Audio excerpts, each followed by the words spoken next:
Hey, everybody. Thanks for joining us. We really appreciate it. I'm Matt Daimler from StreetEasy. I'm going to be your MC today, talking to you about all the great stuff we have planned for you guys as buyers or potential buyers.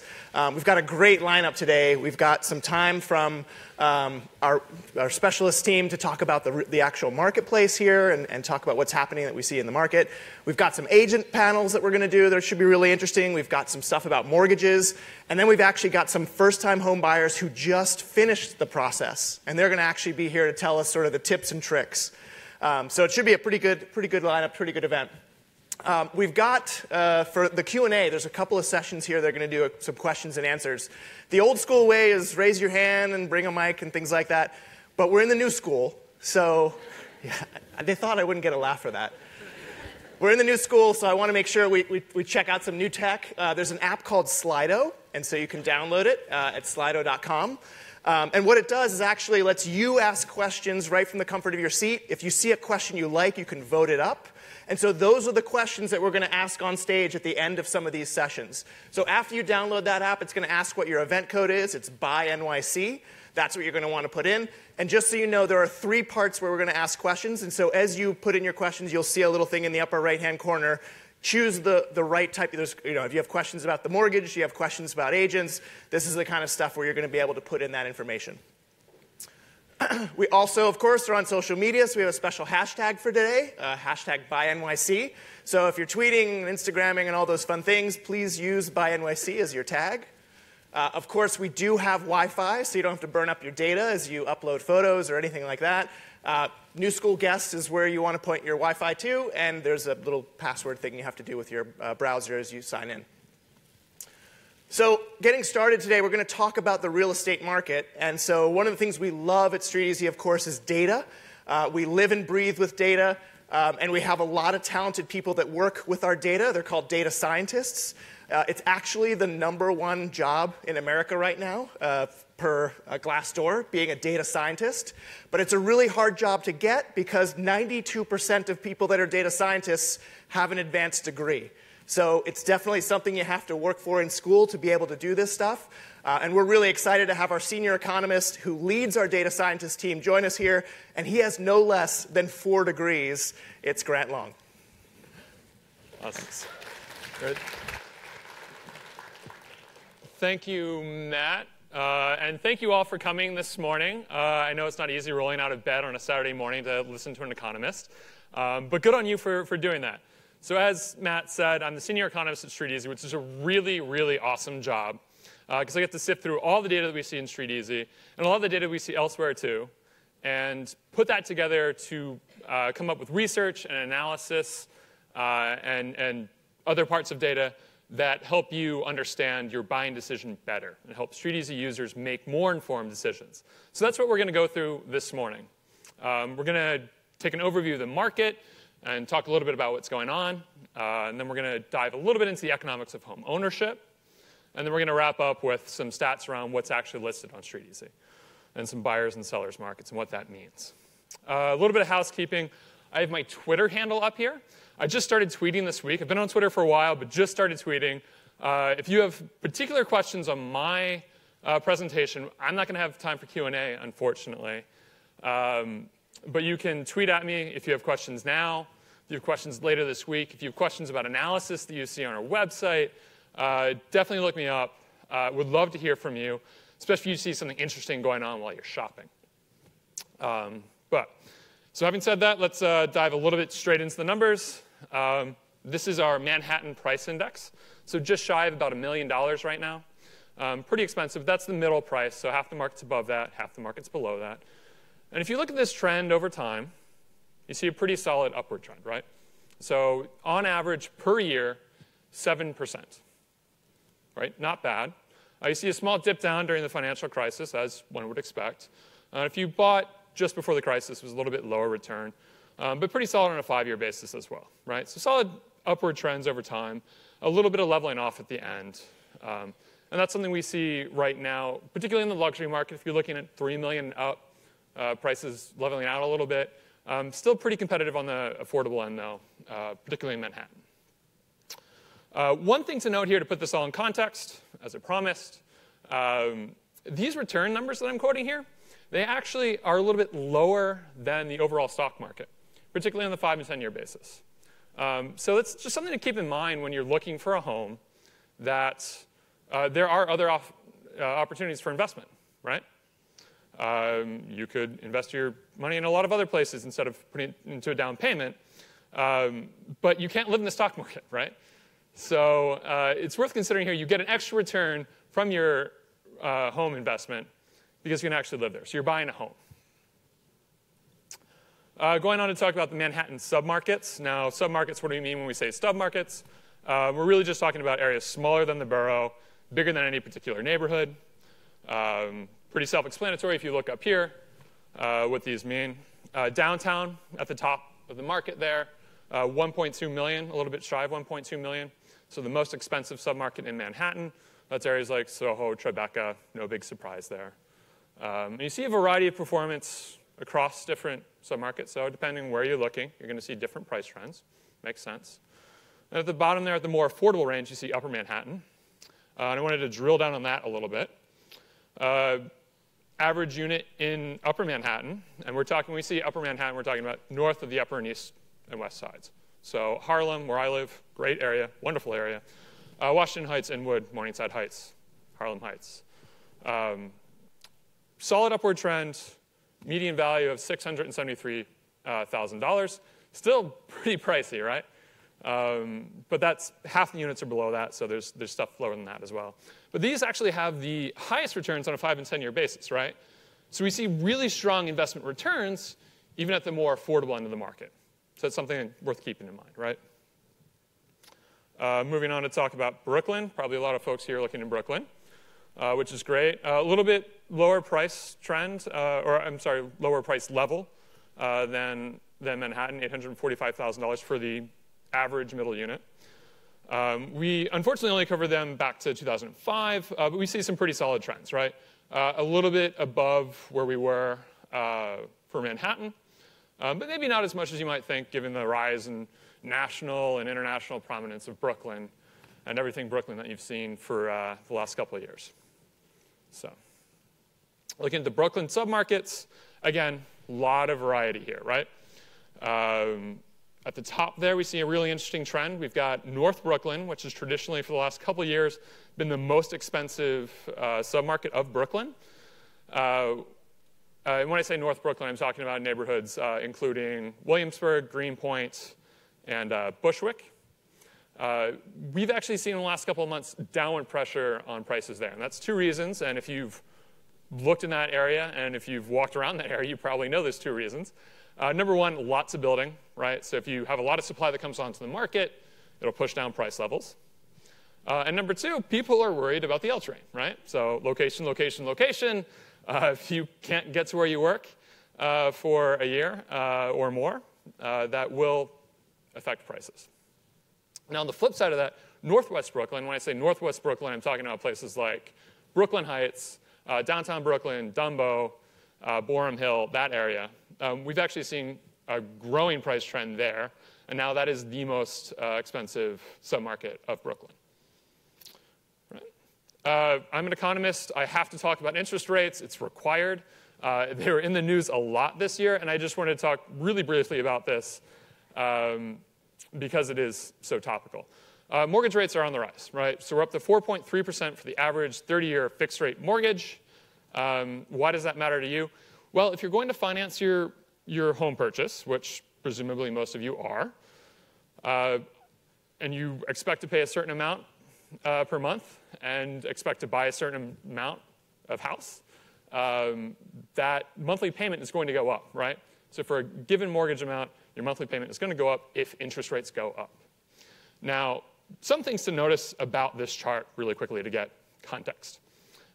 First of all, mortgage rates are still, by historical standards, pretty low, right? See a downward trend over time. And if I added more time to this, you'd see even higher rates, right? Going back. So that's good for you, number one. Number two, a lot of people have talked about the Federal Reserve increasing interest rates. I'm not going to get into that. I could talk about that all morning. That's probably not why you came here, hopefully. We've got a lot of other people talking about stuff. But If you'll notice here, you've seen a downward trend from 2014 to 2016. The Federal Reserve only increased interest rates, and only once during that period. So there are a lot of other factors that go into interest rates other than the Federal Reserve increasing interest rates one time. So just some context there. Some other context I want to talk about the New York City economy. Because ultimately, when you buy real estate in New York City, you're investing in the city, right? I'm really excited about where New York City is right now as a local economy. There's been a really, really strong recovery from the financial crisis. 4.5% unemployment in January. That's lower than the national average, which is 4.8%, which, again, is a forceful, robust recovery from the crisis, which really hit the financial sector hard, which is really the core of the New York City economy in many ways. But there are a lot of other things going on in New York City other than finance. And 1.3 million jobs have been added since the end of the recession, right? And only 42,000 of those are in finance. Why should you care? Well, I think this represents the New York City diversification of its economic base, which means over time, it'll weather downturns better. And I think that's something you have to think about when you're looking to invest in a city, when you're looking to purchase a home in a city. So that excites me. Talked about the market. Let's talk about your decision, right? Is buying the right decision for you? Presumably, if you got here at 10 o'clock on a Saturday morning, you probably live in the city. If you're at a first-time buyer event, you were probably renting. Show of hands, who's renting here? I rent. It's great. OK, cool. So lots of renters. There's a trade-off, right, between renting and buying. And that's what you have to sort of think about when you're looking to buy for the first time. If you own, you get a fixed-rate mortgage, right? Many people get a fixed-rate mortgage. You lock in your monthly payment over time, right? And that's one of the primary advantages of owning, right? As you pay that monthly payment, you're paying down the balance of your mortgage. And that's what we call building equity in your home. And also, if the price of your home goes up, that accrues to you, right? So that's the attractive part of the investment opportunity for owning a home. There's also a slew of tax benefits. We'll talk really briefly about that at the end, but that's probably not what you want to talk about on a Saturday morning. But it's not worth sneezing at. On the flip side, you have to save up for a down payment. That can be costly. You'll face property taxes, building fees, monthly maintenance over time, right? And that's sort of the big cost of home ownership, other than closing costs. Closing costs are really expensive, especially relative to renting, right? So you'll face closing costs both on the buying side, and if you ever turn around to sell your apartment, you'll also face those again. On the renting side, you've got flexibility. You've got other investment opportunities that you can do with your money, with that down payment that you've saved up. But you're exposed to monthly rent, which can go up over time. You'll have to pay a broker's fee, security deposit, those sorts of things. But they don't really compare on the same level in terms of dollars as closing costs, right? So really what you've probably heard before is you need to stay in your apartment for a certain amount of time to have, or be prepared to stay in your apartment for a certain amount of time to have buying make financial sense, right? And a lot of people struggle to put a number around how long that is. So we looked at the data, and we're trying to do that for you. And we find that, on average, in New York City, 5 3/4 years is the amount of time that you need to stay in your apartment. Stay longer, that's great. Benefits of home ownership continue to accrue in your favor. Stay a little bit shorter period of time, that's totally fine. You may even make money, but we find, on average, that renting may have made better sense for you. All right, so this is just for New York City. This is what we call the tipping point. Obviously, we see a lot of differentiation across neighborhoods. So I've got a map for you here of where we see high tipping points. These are tipping points that are higher than the city average. A lot of these, obviously, are in Manhattan. So Upper West Side, Upper East Side, Chelsea. And you can see on the map it goes down from there, too, right? So Soho, Tribeca. If you're looking in these neighborhoods, that's fine. We're not telling you not to buy there. We're just telling you that perhaps be prepared to stay 7, 8, 9 years. If you're already planning to do that, that's great. And if you stay longer than that, that's wonderful, too. But we find, on average, it makes sense. These are areas where you should be prepared to stay longer. Now, on the flip side of that, we've got low tipping points. And these are areas with tipping points below the average. The dark areas denote shorter tipping points. You can see in Riverdale up there in the Bronx, wonderful area. We've crunched the numbers, and we find that if you're willing to stay for just over 2 years, you can break even versus renting. Forest Hills, similarly. And there's still some areas in Manhattan that are pretty attractive on that front as well. Okay. Now, what drives the tipping point, right? Because we try to do a calculation that makes sense for everybody. I really like the tipping point as a measure because it sort of puts some context around your decision to buy. But we can't make one tipping point for everyone, unfortunately. And I just wanted to put some numbers around what can change that. First off, people may not realize this, but are you married? If you are, good for you, for a lot of reasons. But the federal government would like to reward you for your marriage with an additional tax incentive when you go to sell your home. Really, I'm sure that's probably why most of you got married, if you were married. Terrible reason to get married. So if you are married, that'll actually bring in your tipping point on average, and this is based on the city average numbers, by slightly more than a year. Similarly, we made an assumption about home price appreciation. Simple, 5%, right? If it's going to be 6%, that'll bring it in by about a year. It's going to be 4%, it'll send it out by about a year. And a couple other considerations here to point out. If you're going to pay all cash, you don't benefit from the leverage that you get in your home. You require more money up front. That's more money that you could have invested elsewhere. That'll push your that'll push your tipping point out by about a year. And finally, we're assuming that you deduct the mortgage interest from your taxes, which is a really great benefit offered by the federal government, again. If you don't do that, that will push your tipping point out by 16 months. Right? But overall, these are pretty robust calculations. So something worth considering and thinking about. Finally, what should you expect while you're shopping, right? So you're on StreetEasy, you want to buy a home. You see a lot of listings, right? You see a home you love, you want to know, how do I interpret this listing? We put some numbers around that, right? On average, listings stay on StreetEasy, these are sales listings, on average 55 days.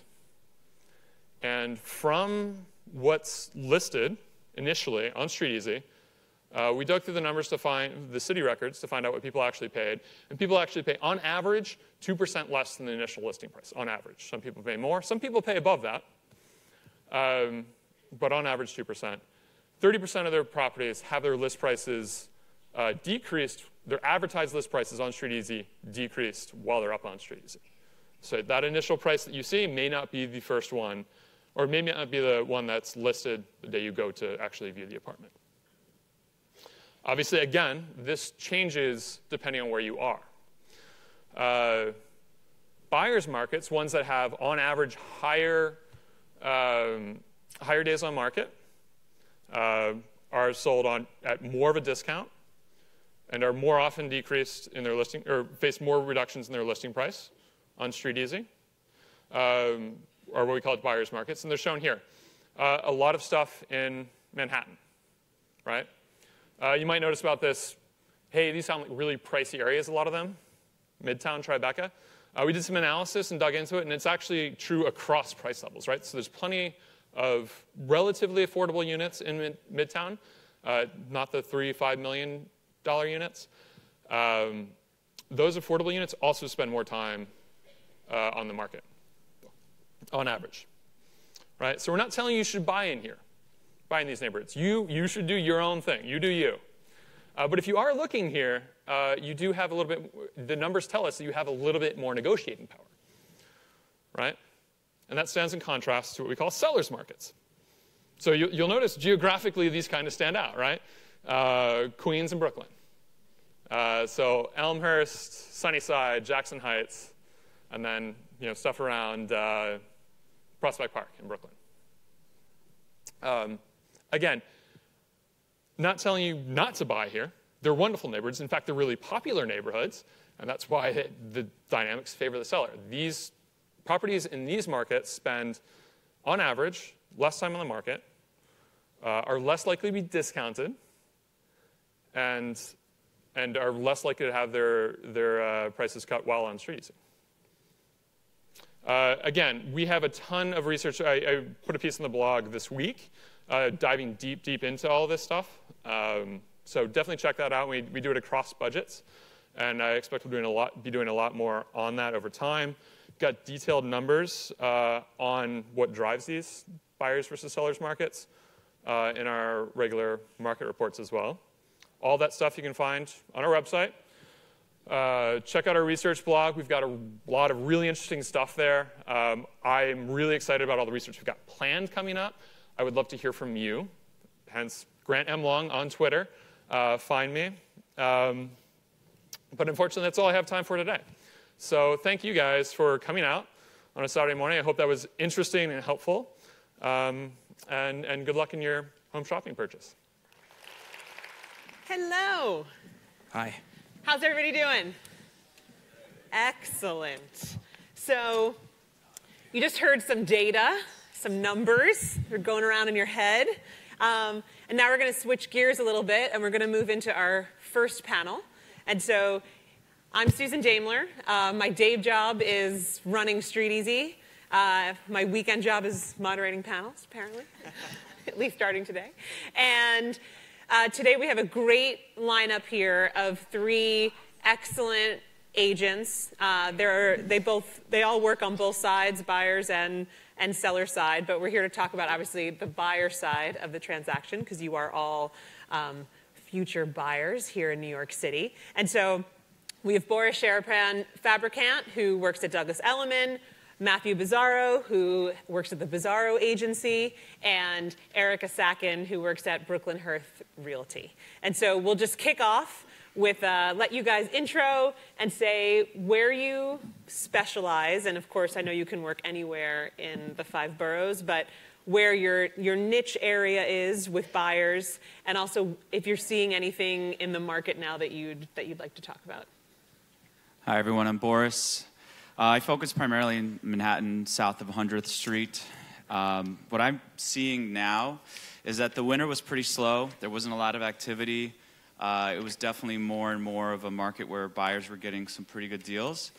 And towards the end of February, there's definitely been an increase in demand. I think the spring is usually a busier time, but from what I'm noticing is that with the rates going up, there's been a lot more offers happening quicker than they usually are. I think buyers are trying to lock in the lower rates before they go up. So if you're looking to buy, the sooner you start, the better now, because I think it's only going to increase. Hi, everybody. My name is Matthew Bizzarro. I am a broker and owner of my own company called the Bizzarro Agency.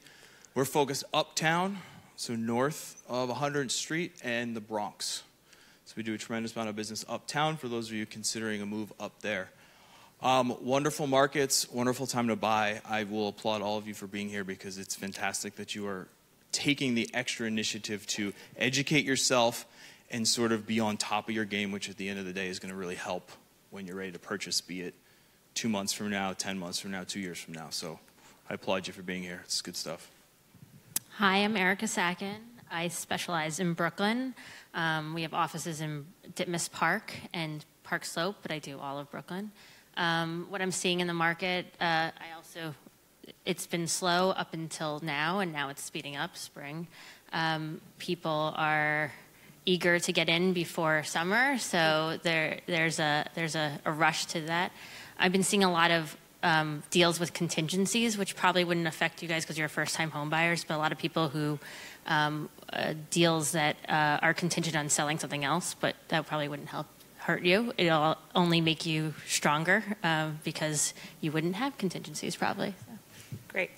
So something we hear sometimes is StreetEasy has all this great information, so does Zillow, other sites. You know, do I really need a buyer's agent? I'm super educated. I know everything. I go to every open house. I know my neighborhood backwards and forwards. So, Erica, starting with you, why use a buyer's agent? And does everybody need a buyer's agent? I think everybody should use a buyer's agent. It's a free service. The seller pays for the broker's percentage, the commission. So it's something that's someone who has so much experience, has done this hundreds and hundreds of times before, have done board packages together, have put offers together, can help you get through the process with the most ease, as well as provide you with tons of information about renovation, give you mortgage brokers to work with, suggest lawyers, anything that might come up, they can help you with. They're your therapist, honestly, sometimes. In addition, I mean, yeah, that's... I highly recommend getting a buyer's broker. I come from a background of being an attorney, and I can't imagine being on any legal matter where one side's represented and the other is not. At the end of the day, you're getting a professional that's looking out for you and your interests only. And beyond just the comfort of having representation, there's a lot of nuances in New York City real estate. It's a marketplace unlike any other, especially because you have co-ops and the board packages.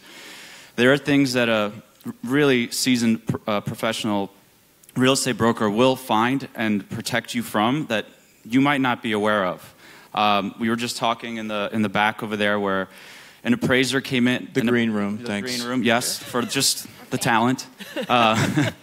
And the appraisal came in above the purchase price, and the buyer put it into the board package, and the co-op denied it. A seasoned agent would have never let that happen because that co-op thought, wow, this apartment's worth more than you're buying it for. You're devaluing our property. There's a lot that goes into the co-op board package that is nowhere in the instructions when you're filing the application. There's certain norms and standards that are expected, and co-ops can deny you for any reason. So if you didn't make the right amount of copies or you didn't have a pretty cover page, that's all simple and basic. You guys will know that, but you might not know all the nuances of the finances, which are the most important part, and how you have to essentially have supporting documentation for every penny that you're claiming you have. And it has to match up. It has to match up to the penny. There's a lot of nuances, and I can go on, but I know we have limited time. It's just, trust me, you definitely will benefit from it. There's no downside. Yeah, I'll add to that quick. So, yes, you should have representation. Yes, your representation is free. It costs you nothing. Yes, the intricacies of the deal behind the scenes. It's not like TV, people. You know what I mean? Like HGTV, 3 hours later, they have the keys and everything's great. Okay? It's not like that, all right? Or any other show you decide to watch. The behind the scenes is incredible sometimes. And if you don't have somebody working for you and your deal starts to go south, that's when you want representation, and that's when things are going to start to crumble. If you have issues with the bank, you have issues with the appraisal, you have issues with management, all these things, all these extra steps that a seasoned real estate professional is going to know and be able to help you with. And essentially, our jobs are to take that stress off of you, right? So someone that deals with all your problems, takes all your stress away, is free and represents you. I mean, that's a pretty awesome deal. At the end of the day, it's very important to understand that the listing agent fiduciary responsibility is to the seller always, never the buyer, no matter what, okay? So it's just important that this is going to be most likely the largest financial investment of your life. You want to make sure that you have somebody in your corner 100% working for you, as also, which I think we're going to talk about, is attorney and representation. You want to make sure that there's a real estate attorney representing you, so you are strong holding your $300,000 investment, $1 million investment, whatever the price may be. Yeah, just want to quickly add, Matt's absolutely right. Something will go wrong. Thank you. And Erica's right. We are therapists. I had my own transaction, and a lot of things went wrong, and I was freaking out. I needed therapy. I wish Erica was there for me. Things go wrong, and having a quarterback to manage all of that, you guys probably don't understand yet. There's so many parties involved. You have the seller, the buyer, the seller's broker, the buyer's broker, the seller's attorney, the buyer's attorney. There's a bank attorney, a loan officer, a title company, the management company, the board. Transfer agent. I mean, think about all the people I just mentioned, and you're probably not going to have any interaction with them. We do. We push everything along and make sure everything's happening the right way to protect you, your money, your time, and your sanity. I also want to jump in 1 second. I find people are really excited about the search part. The search part is the easy part. it's the most exciting part. You look for it, you go look at the houses, everything like that. I know you guys can probably do it on your own, that part, but you shouldn't. You should have somebody there, a representation to be with you, to tell you what to look out for, ask the right questions, find out is how much owner occupancy there is, what's the story with the building. We might even know what's going on in that building because we've worked in that building before, the backstory, before you even get to due diligence and have your attorney looking all the minutes. These are important things to have someone on your team. So Great. you should start working with us before you go searching. Yeah, and so that's kind of my next question. And just quickly, and Matthew, I'll start with you. When is the best time for buyers to decide to work with a buyer's agent? And I think something we see often is, and there could be a bunch of you out there like this where you're not really looking, right? You're just kind of looking, and you've gone to a couple open houses, and are you really a buyer? And then all of a sudden you're a buyer, right? And then you've found a place that you like, and now this whole process starts kicking off. So when really, ideally, does someone start working with you? And is it a dream when someone shows up and says, okay, I've seen everything there is to see in the Bronx. I've been to every open house in the last year. This is my price point. These are the 2 blocks I want to live on. Help me out. That's a beautiful thing. Or do you prefer the hey, Matthew, I need help. I'm ready to buy. What's next? My personal opinion is I'm happy to speak with you for any stage that you're in, all right? But what's going to happen is, we're your advocates, right? We're your confidants, your advisors, okay? We can have that conversation even if you're 6 months out, 12 months out, 2 years out, because what we can start to do is set a track, right? Or set familiarity with the neighborhood you want to be in. But, and a big but to that is, we can only have a conversation so far, right? You can only go to some point when eventually, when we become a serious buyer, right? Then we have to have the conversation of the pre-approval, right? Then we have the conversation of starting to line up our ducks in order. Okay, so happy to speak whenever and whatever to start to lay out the foundation to discuss your search, what we're thinking, what we're doing, because everybody's different. Maybe you have 10% down, maybe you have 20% down, maybe you have more. Some buildings require 20%, some 10. So if you know you're a 10% buyer, we can have a discussion about, okay, here are your options uptown. These buildings right here, 10%. Unfortunately, you can't do these because they're 20%, and we're just not going to be there, right? But having the initial conversation helps you because it can also help you in your searching, right? If you know X, Y, and Z you just won't apply for, it also saves you a lot of time, right? So having these conversations early are great. And then as we get closer to you being real, then the conversation becomes, okay, do we have our pre-approval letter? We got to get you set up for that. And maybe we're at that stage right away. Then we start to get things involved so then we can go out and aggressively make offers and obtain property for you. Great. And so now you already have kind of hinted at some of these pieces, but I think there are a lot of misconceptions about buying an apartment. It's easy, it's like it's on TV, like I see it, it's mine, keys, renovation, right? And I also love being in New York City, like the HGTV renovations that cost like $12,000, brand new house. Always seems a little bit difficult to pull off here. But what are some of the big misconceptions that you see out there that you have to kind of debunk? And whether that's about condos and co-ops and down payments, but what do you see that buyers continually over the last 10 years you have to kind of demystify for them? In Brooklyn, everybody always asks about the interview process. Are they really that tough? Or is it really crazy? Most of the time, they're in Brooklyn at least. Manhattan's a different. For co-ops, you're talking. And when you're saying interview process, you're talking co-op. Co-ops, sorry. Right? Co-ops. Yeah. But, and do you want to give? And so while you're there, do you want to just give just a small briefing of co-op versus condo? Co-ops, you do not own your apartment. You own shares in a company. They're all working towards the same good. You have usually you have limited or amounts of time you can sublet. So you usually sometimes they'll let you do it after 2 years. Sometimes they won't let you do it at all. Usually a little limited amount of time. But the benefits of co-op is that you're in charge of the interior of your apartment. You can change it with board approval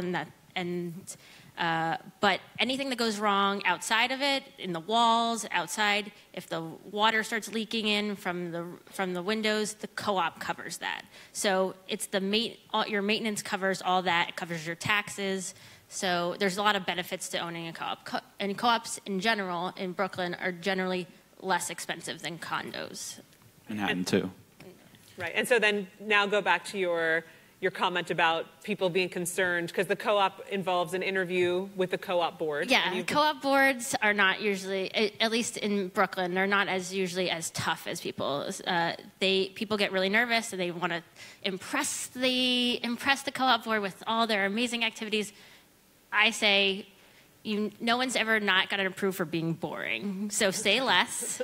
Just let them ask the questions. You answer briefly. Just keep it minimal. Just answer what they ask. Don't try to give too much more. And they don't usually not approve you for that. They'll not approve you for something else but usually people get in trouble sometimes when they do talk too much. They say something comes up, they're gonna do a renovation, and maybe it's a little more renovation than the co-op would normally want you to do, or maybe one person on the board is like a little bit particular about that sort of thing. Once you're approved, you can put in your renovation agreement. After you are approved and closed, do it after. Don't make a big deal about it at co-op, at the interview process. I think that people just need to take their time, say very little. The co-op boards usually like to talk to themselves. They like to tell you about their buildings. Let them do it. That's my biggest thing. Just to add to that, it's probably the biggest piece of advice I offer for co-op interviews.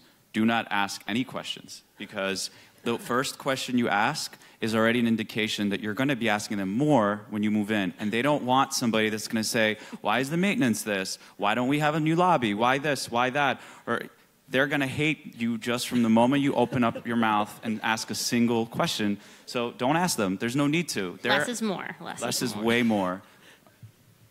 Great tip. Yeah. Listen, everybody, co-ops are great. Okay, they're a great option. Don't be scared. Don't be scared. And financially, they usually tend to be the more affordable option. Okay, for our budget-conscious shoppers. They also tend to be cheaper to own collectively because your maintenance includes property taxes. So they are really good options. So don't read about the 1% and think that's across the board. Great. And so Matthew, I'll let you keep the floor here. Another kind of misconception that we hear often, or something, maybe it's not a misconception, I won't even phrase it like that, but people saying, oh, I need financing, I'm never going to get an apartment. All these people are going to swoop in, they're all cash buyers, I'm never going to win because I need financing. You'll win if you have good representation. You have people on your team that know what they're doing, agents that know the area, that have dealt with the buildings, that know all the other agents, that know when, like for example, uptown, when we bring a buyer to the table, everybody knows we're serious. We don't mess around. We don't waste people's times. We're going for it. So you will get a deal. The majority of people do finance. I wouldn't worry about that, okay?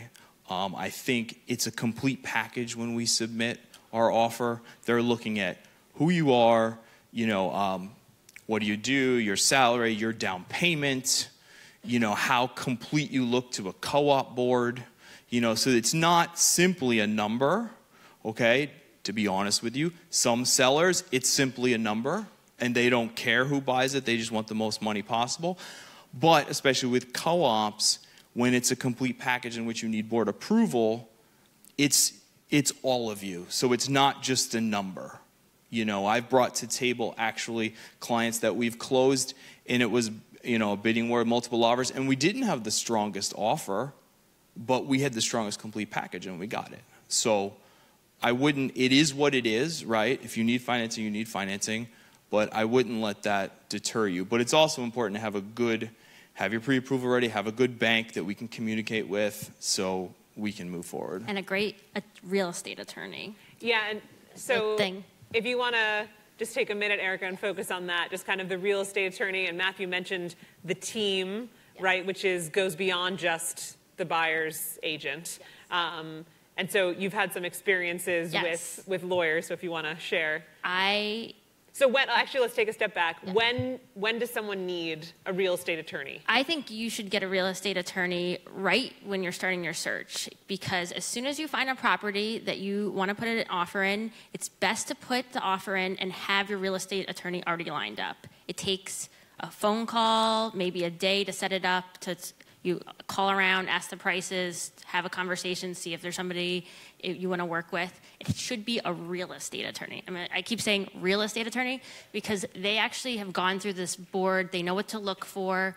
It shouldn't be somebody who's a friend of the family, who's done a little real estate or works for a big firm and knows somebody.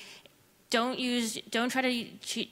I don't want to cheap out, but you'll pay in the end, one way or another. Saving a few dollars on a real estate attorney, it's not that much money. It depends on the $2,000 to property. $3,000 generally. Yeah, or less. And if in Brooklyn it's less and it's usually a flat fee or a percentage, but it's worth using because they're the ones who are most educated in understanding what the contract should look like, what should be included, how to protect you, what to look for in the board minutes, what might be a problem, and it's so important that I've seen somebody who's used somebody that was a friend of the family and the guy didn't even read the minutes, he missed a lot of stuff, and it's buyer beware, so it's up to you. So having someone who's on your side, another team member, is really important. I want to emphasize that even further. It is very important to have a real estate attorney, and real estate being the key. I said before, I'm an attorney. I would never do that job because I don't know enough about it, and I'm a real estate broker. There's certain things that a real estate attorney is going to protect you from. So you also want to make sure they're not a solo practitioner, and the reason for that is New York City real estate happens very quickly. If your attorney is taking too long to review the board minutes, to come back with comments to the contract, and a week goes by, sellers are going to start thinking you're not serious. Sellers are going to be getting other offers, and now you just lost a deal because you picked cousin Vinny, and he's busy. He's representing some criminal in litigation. You can't reach him. Sounds so familiar. Yeah, exactly. So, it's very important. We as brokers get frustrated because people don't understand the importance of your real estate attorney, and I honestly say you should ask your real estate broker if they know of a good real estate attorney. We know many that are good, and we know oftentimes who's going to be bad just based on doing some research. I've had offers being put in and not accepted just because of the real estate attorney. I've been on the listing side and told my clients, this person's using their Joe Schmo, we shouldn't use him. He's so slow. He's going to slow down the deal, and it's going to take you longer. So it's really important. Great. So you need an attorney, right? You need a broker. You need a buyer's agent. You need an attorney. Less is more with the co-op board. Don't ask any questions.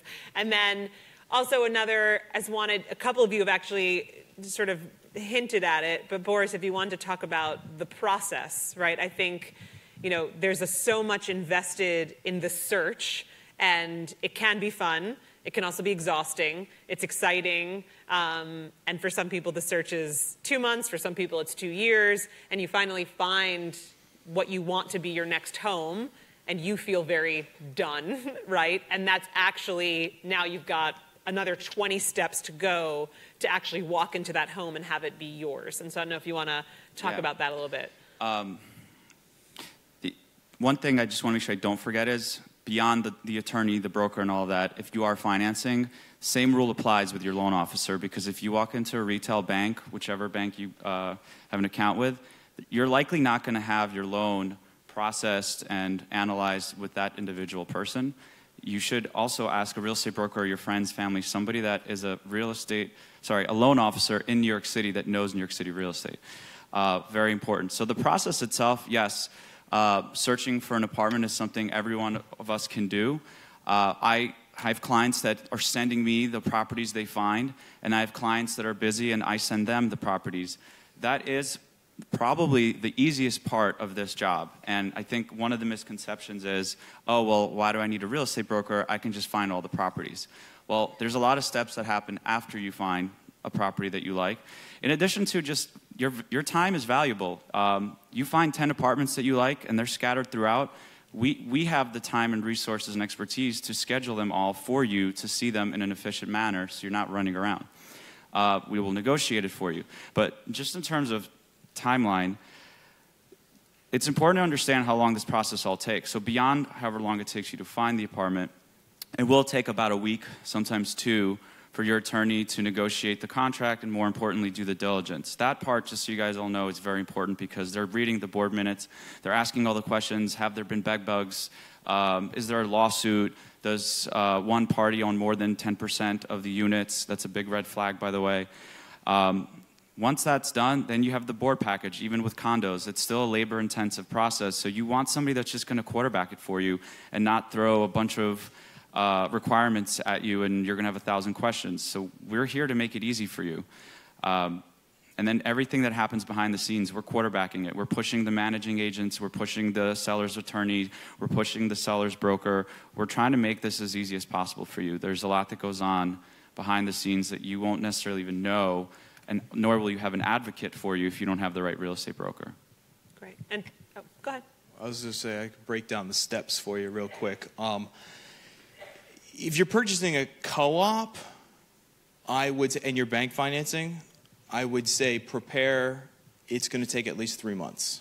I would say 3 to 4 months tends to be the average now to get through all the steps. Okay, I'm not saying that to freak you out, but that's reality. Okay, even a condo, you're probably looking 60 days these days from start, accepted offer, to the day we get to hand you your keys. With a co-op, for example, we make an offer, we get an accepted offer, we go to contract. Once the contract is signed, we send it to the bank for financing. We start the board package. On the back end, we'll be doing the appraisal with the bank. We get the bank paperwork, we finish your board package, we submit that to management. We deal with management on your behalf. That gets through. We deal with the co-op reviews it. They call you in for an interview. We interview, they love you, they approve you. The attorneys take over to schedule closing. So to do all these steps generally takes 3 to 4 months. Maybe a little faster with cash if you have an Yeah, because you can cut out the bank part, but that's very important to be under the conception that that's how long it takes. So sometimes you need to find, do I need housing? Am I good under my lease? Where am I going to go for a month? You know, so you're prepared. Great. Excellent. Hope you guys are all writing these lots of tips down. So tons of talk about advocacy, representation, you know, all the stuff that goes on behind the scenes, all of the steps, all of this.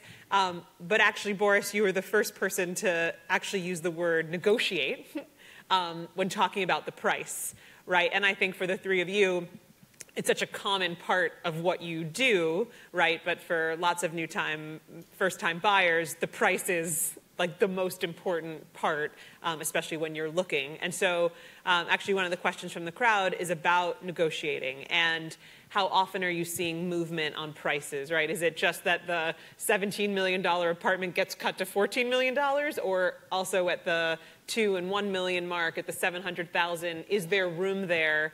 And as the advocate, as the representation, how do you go about figuring out the right price and how to negotiate? So I'll start with you, Boris. I think everyone wants to have an opportunity to put in an offer below ask and at least try to see if there's some room back and forth. I can pretty much tell based on the price if there's going to be movement, and if it's priced too low, if there's going to be a bidding war. That's something that we as brokers can really be a great resource for. We can get all of the comps in a much more organized and thorough manner to really get a good gauge on what a property is worth. And if we know in a property 3 floors below sold for X, there's a lot of formulas that we can use that can really help determine what the market price is. At the end of the day, New York City is such a fast-paced marketplace. there are plenty of data points so that everyone in the room in that negotiation can agree on what the market price really is. I mean, give and take a little bit. So having somebody advocate on your behalf and say, well, look, this apartment sold for this, that apartment sold for that. Okay, fine, yours has a balcony, let's give it X factor. That's an invaluable asset that really we will offer you. Great. Yeah, I mean, real quick, and I think this is across the market, is that when you go in to make an offer, of course we're going to negotiate for you, right? That's our job, right? But going in prepared with the pre-approval letter, attorney ready, so we can go in ready to go, is your best opportunity to snatch something up quickly, correct? Now, the price is always going to dictate, one, if it's been overpriced, two, if it's been underpriced, but also, are there multiple offers, right? We do a showing. If there's 5 offers, then most likely it's going to be asking price or above. If we can get in there quickly, ready, prepared, and end up being the only offer on the table, then there's a good chance we can negotiate, right? So it's also about speed, but it's about, the market indicating. If you're going to have 5 offers, then most likely the room for negotiation is just not going to be there. So a lot of times people are always talking about like, oh, is it going to be bid? Are they going to, use one bid against each other?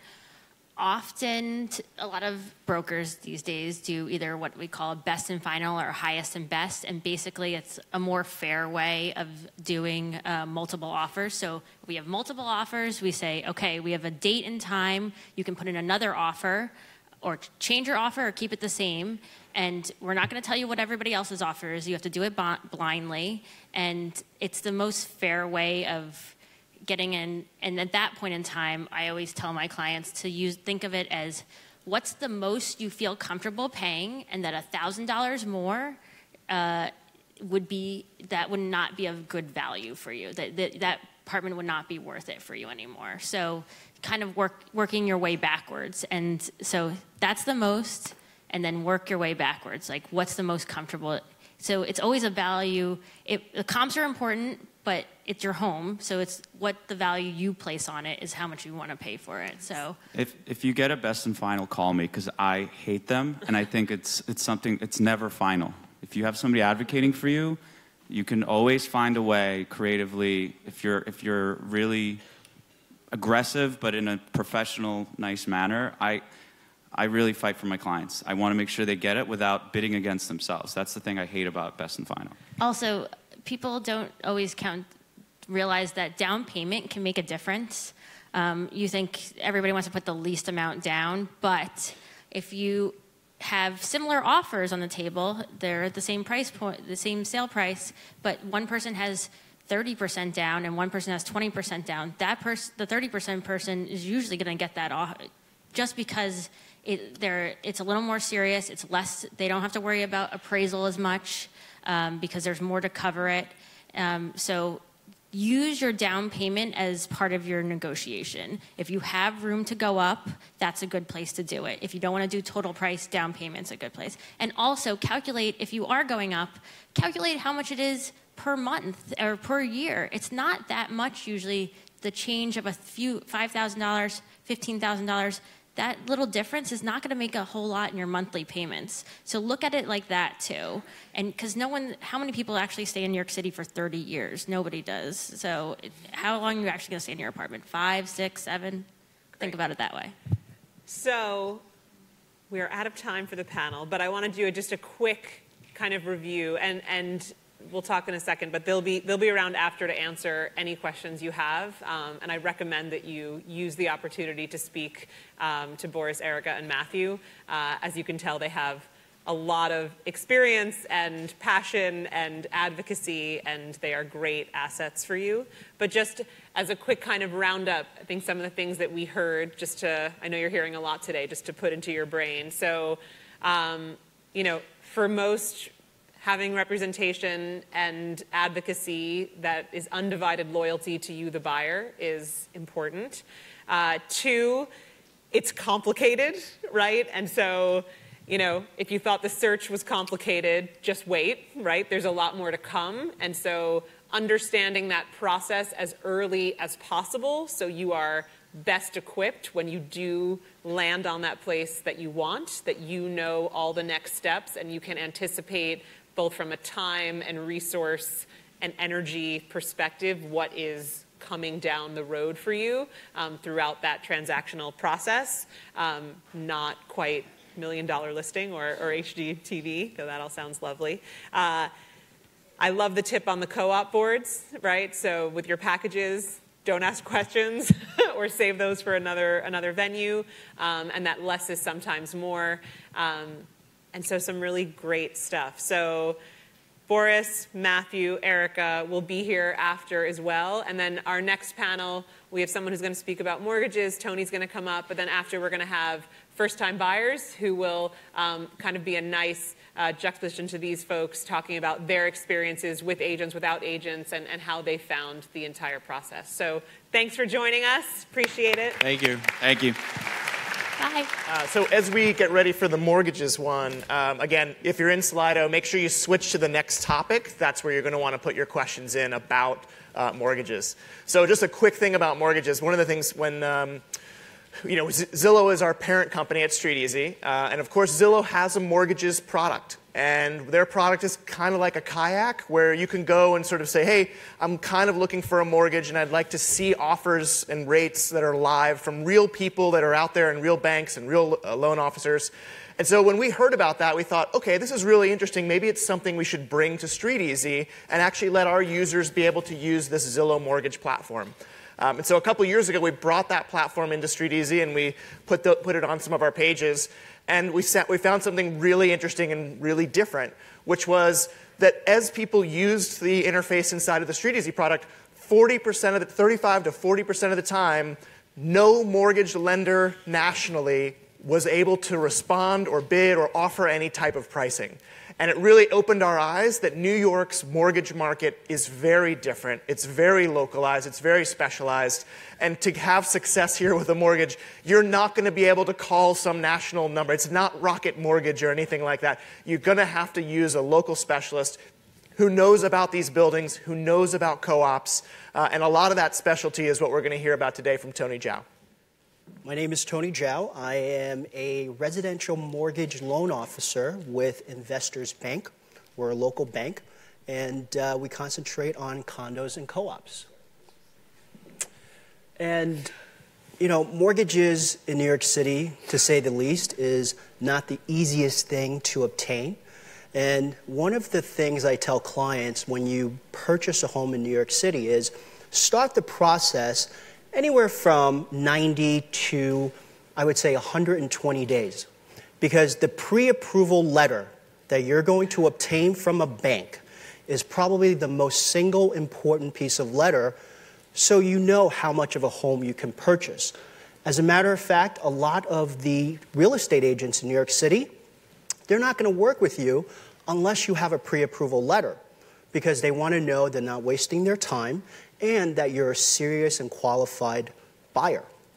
So I want to say there's two components that, as a buyer, you should prepare things for. So the first part is if you're a wage earner, meaning that you get a W-2, you get regular pay stubs, have your two most recent pay stubs readily available. Okay? The lender's going to want to look at everything on your pay stubs, including deductions, withdrawals, things of that nature. Have your two most recent years of W-2s. And some lenders will actually ask you for two most recent years of tax returns. Now, I've seen a client who was a W-2 wage earner, makes $100,000 a year, right? That's simple enough. But she deducted $20,000 a year in unreimbursed expenses. So that's why banks want to sometimes look at your tax returns, because they want to know what things that you write off on your tax returns. New York City is very complicated. You have a lot of buyers who work in finance or are commission-based, and if you're getting a bonus, banks can only use the bonus income if you can show 2 consecutive years of that bonus income. Otherwise, you cannot use that income. That goes the same with commission. You have to show 2 straight years of commission or bonus in order for them to qualify and use that income. If you're self-employed, that's fun. You'll need to show 2 years of tax returns for personal and business. And I don't know if anybody has or started something called a profit and loss statement. If you're buying a home right now and you're self-employed, the banks are going to want to see your profit and loss statement for the last year because you haven't filed your returns, and there's a lot of companies or business owners that are not going to file their returns till the year end, sometime in October. So the banks want to know that you did just as well or your income is in line within the last 2 years. So you have to have all those readily available for the loan officer of the bank that you choose to see before they issue a pre-approval. Talk about assets. In 2001, the U.S. government passed a law called the Patriot Act. And the Patriot Act enacted banks to review everybody's bank statements when you're doing a transaction for real estate. So this is a very important thing for you to understand. When you buy a home, the bank will want to look at 60 days of bank statements prior to the date of the contract being signed. They're going to audit your bank statements. Any deposits that you have to be able to source, season, show where they came from. So if you have cash under the mattress, do not deposit it, okay? If you have family money, and when I say a gift from a family, because a lot of buyers in New York City will get a gift from a family member, they must be blood relatives. It can't be a close, distant godfather, okay? You cannot take that gift, and a bank can actually decline your loan if you get a gift from a non-blood relative. They're going to find out, they're going to want documentation. Now, after you provide all that information, eventually the bank will want to look at the co-op and condo that you're about to buy in. New York City has the highest amount of concentration of mortgages being declined because of the building you're about to buy in. Could you imagine that?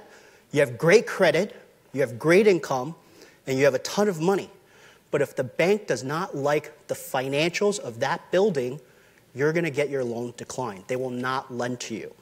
And I want to say the statistics are 25 to 30% of buildings in New York City, most banks will not lend in. So if you look at StreetEasy, you'll see some listing agents, and they'll say cash only.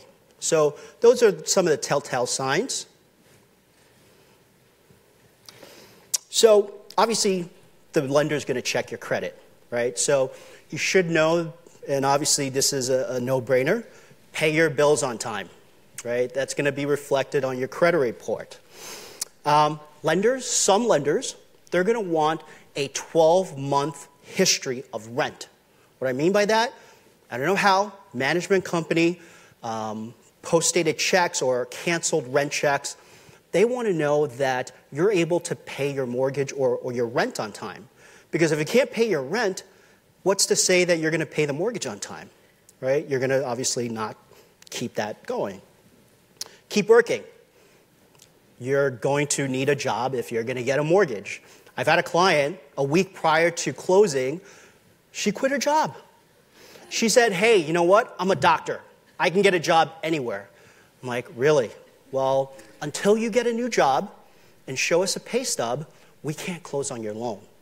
Banks will do a verification of employment the week of your closing. Save your pay stubs, right? Especially if you're a bonus, if you're commission-based, we want to know that how much your bonus is. And again, we can only use 2 years of bonus income. We can only use 2 years of commission income, and it will average to 2 years. You know, loan officers, I feel like in New York City, they have to work 7 days a week. My phone on Sundays does not stop ringing. They're calling me, they're checking in on the building. Hey, is 123 Madison Avenue approved? Because regardless of how well qualified you are, if they can't lend in that building, you can't get a mortgage. So ask as many questions as possible when you're working with a loan officer. Bother them all the time, does not matter. Text, email, calls, that's what a good loan officer should do. Okay, don'ts. You're closing on a home next week. You go to Siemens or IKEA and you apply for a $10,000 line of credit to buy furniture. Don't do that. Banks will do a soft check right before you close. They want to know that you didn't finance a Ferrari. They want to know you didn't open 5 credit cards. They want to know because it's going to affect your ability to carry the mortgage, to carry your credit cards. It's what we call a debt-to-income ratio. Moving money around. You know, there's a lot of, buyers who have money in the stock market. And if you're waiting for a board approval, you don't want to sell or liquidate your assets because you could have capital gains on it. So I think the key to something as far as moving money around is you have to be able to trace and track everything. If you have documentation, that is going to make the purchase process 100 times easier. You know, assets, wherever they go, make sure you can document it. Cash infusion. I think this is one of my nightmares when I see a bank statement and I see large cash infusions. First off, cash infusions, big no-no. Do not put cash into your account. Any cash you put into your account, that could cause the bank to actually decline your loan. Remember, any deposits, we're literally going to go through every single line of your bank statements, and we're going to point them out to you, and we're going to say, where did this money come from? Show us proof. And that could cause you a lot of headache if you cannot. Closing costs. Ugh. You know, for a condo in New York City, just kind of put together in your head, right? If you're buying a condo in New York City, the average closing cost, and I'm not talking about bank closing costs, I'm talking about mortgage tax, transfer tax, title insurance, everything that's on that list. For a condo, it's somewhere between 2.5% to 3.5%.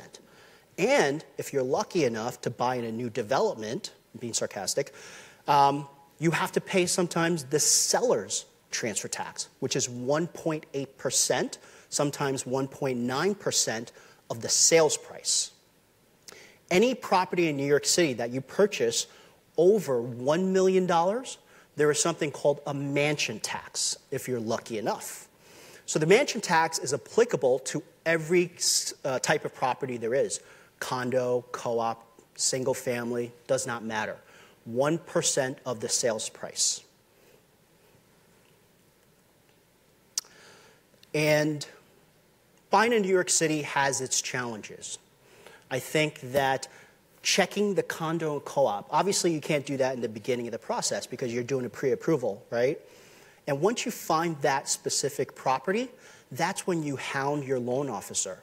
Every bank for a co-op has an approved or declined list for a co-op.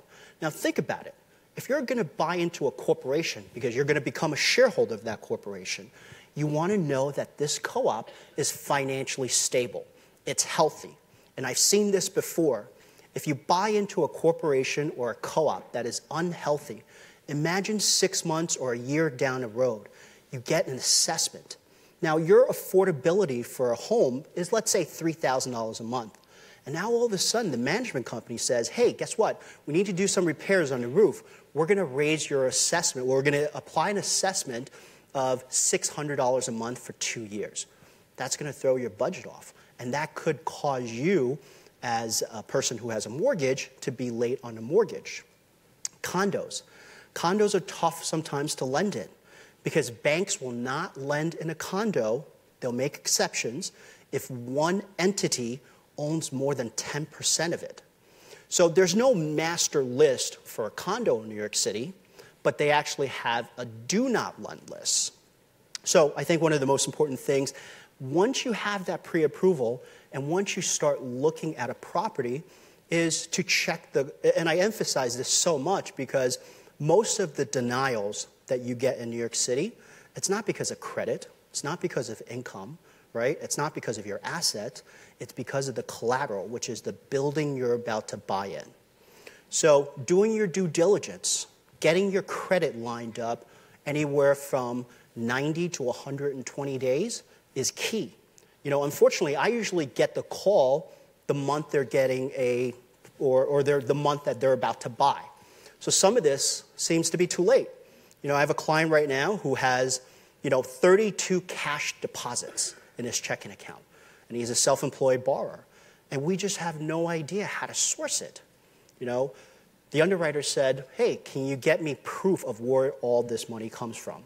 And unfortunately, the loan will probably most likely be denied because banks, we all get our money from the same place, which is the Federal Reserve. So we all have to follow the same guidelines.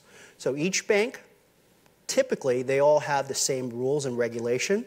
So I cannot stress to you how important it is to speak to a mortgage loan officer or a banker at least 90 to 120 days. That way you can get all your ducks in a row, and you know you're not going to have issues and having this process go as smoothly as possible. Very important. Awesome, thanks. We've got some questions here. I'll sit down here and go through some of them. So the number one question was, how far in advance do I get a pre-approval? And so 90 to 120 days. I read your mind. Got it. So are there ways to avoid paying mortgage insurance when putting less than 20% down? No. Let me tell you, mortgage insurance is not something anybody wants to get, right? Because, mortgage insurance, technically, you're paying an insurance premium to protect the lender. I mean, you're not going to pay for your neighbor's life insurance policy, but in effect, that's exactly what it is. Because if you can't put down 20% and you go default, that insurance policy kicks in, and that's the only way that you're going to be able to get a loan. Now, in my opinion, there are banks that's becoming more aggressive in New York City, right?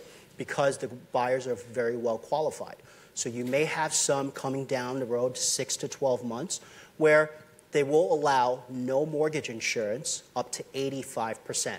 That's, So maybe 15% in the future, but not now. And the good thing about mortgage insurance is you can pay for an appraisal, let's say 6 months, a year down the road, and you can possibly have that removed if you pay for an appraisal. So it's not something that is definitely going to stay on the home for the rest or the maturity of the loan. So I have a question from someone who is sort of a dual income situation where one of the incomes is a self-employed and has very kind of fluctuates wildly, it sounds like, and then a steady wage earner is the other partner. And so sort of wondering how is a bank or a loan officer going to look at that and think about them as a candidate? Are they going to be penalized, or is it sort of an advantage? Or? So I think banks can never penalize anybody for income. The only way you can get penalized is if you have terrible or lower credit score, because the money to the bank costs that much more because it's riskier. So banks will use the same, on an application, there's actually two sections. You have a buyer and a co-buyer. So for the buyer part, we'll put the regular W-2 or your pay stub earnings, and then for the self-employed part, we'll just average the 2 years. And it's actually relatively simple, unless you're a conglomerate and you own 50 corporations and we have to ask for 50 tax returns. That's when it becomes a little more complicated. Got it. Someone has a good question. What about student loans, and how might that factor into this whole process? Student loan is just like a credit card. Remember, banks, when they pull your credit, they're going to use the liability of what the monthly payment due is, right? So if you have a $50,000 Sallie Mae loan and the minimum payment on that is $100 a month, that's what we're going to factor in. So it's seen as sort of a credit card or a line of credit, and it should not affect the loan that much. And so the next question is there a good publicly available source to get sort of general ideas of rates and be it sort of quote online, that kind of stuff, for people in New York City specifically? I know, Zillow does have this, and it works, I guess, 65, 70% of the time. Certainly, there's plenty of situations where we cannot give that type of information. Are there other sources specific for New York City, or it's really working with a broker? I think walking into a local branch, most local branches will have a posting of what their 30-year fixed is. When you go online. But when you go online, you type in, fixed rate or interest rates. Most banks will put what they call a teaser rate. Right? A teaser rate is, hey, this is our best interest rate. They're going to put their best foot forward. And our teaser rate is 4%, 3.5%. And a lot of the times, that's not applicable to New York City because such a small concentration of a bank's portfolio is actually condos and co-ops. Remember, most of the United States are stick-built homes, single family, multifamily. So you're not going to have a lot of advertisers that's going to concentrate on a specific geographic area. And unless you work with a local lender, there's a lot of small local lenders in New York City that only will lend in New York City and the tri-state area. And those are the ones that know the market a lot better than your typical national lenders who doesn't understand New York City as much. Next question is, how do I estimate the tax savings that I might get from a mortgage or mortgage deduction? Is there a good way or calculator to do that? I think that talking to your CPA is probably the best source because think about it. Mortgage interest is a huge tax deduction for you, but it's also based on your tax bracket, right? Somebody who makes $80,000 a year may have a different mortgage write-off interest versus somebody who's making $300,000 a year. So there's no exact science, plus how much you deduct, what kind of line of work you're in. So I think a CPA, somebody who knows your tax filing, your tax breaks will probably be best to guide you. And my advice is the first year, and a lot of people use these softwares to file their tax returns. But for the first year after you, or when you buy your home, I think it's crucial to work with an accountant or CPA because there's so many tax deductions, including closing costs, when you purchase a home that you can take advantage of. And sometimes when you plug in those numbers on TurboTax, you're not going to be able to get the larger tax breaks as opposed to going to a CPA or somebody who is a professional at tax filing. So the next question is, someone says, I hope to be able to make faster payments on my loan, right? So I hope that's always a very good thing to be able to do if you can do it. Would it be better if I think I'm going to be able to make these extra payments? Should I have a fixed rate mortgage over a 15 or 30 year, or should the adjustable rate mortgage maybe is better for me if I'm going to be more aggressive about paying down my loan? I think the type of mortgage that you choose should not be the reason why you pay off the loan faster. Because unless you're a millionaire, you're not going to be able to pay off your mortgage after a year or two. And I would say, an adjustable rate mortgage. An adjustable rate mortgage is a mortgage that is fixed for only a certain amount of time. And at the end of that term, the rate's going to adjust. So I think Grant mentioned that your average homeowner in New York City lives in their apartment for, 5.8 years? So if you live in a property, and the difference between a 30-year fixed rate and a 7-1 ARM, the interest rates may be half a point, sometimes 3/4 of a point difference on the lower end. So the reason to choose an adjustable rate mortgage is for that fact. You're not going to stay in that home for more than 30 years. You want to get out of that home. You need the down payment to buy a house in the suburbs when you're going to have your family. So that's the reason why you choose a 30-year fix, a 20-year fix, or an adjustable rate mortgage. Now, coming back to that. So banks, they want you to prepay sometimes. They want you to prepay the mortgage. But I think one of my accountants has said to me, Tony, if you have a 4% mortgage and you have a tax deduction after your mortgage interest, what is your realized rate? Is it 2%, 2.5%? So imagine getting money at 2 to 2.5%, right? Do you really want to put your liquid assets into something, a vehicle, that's 2.5%? wouldn't it be better off in the stock market where it's collecting 5, 6, depending on what time it is or what era we're in?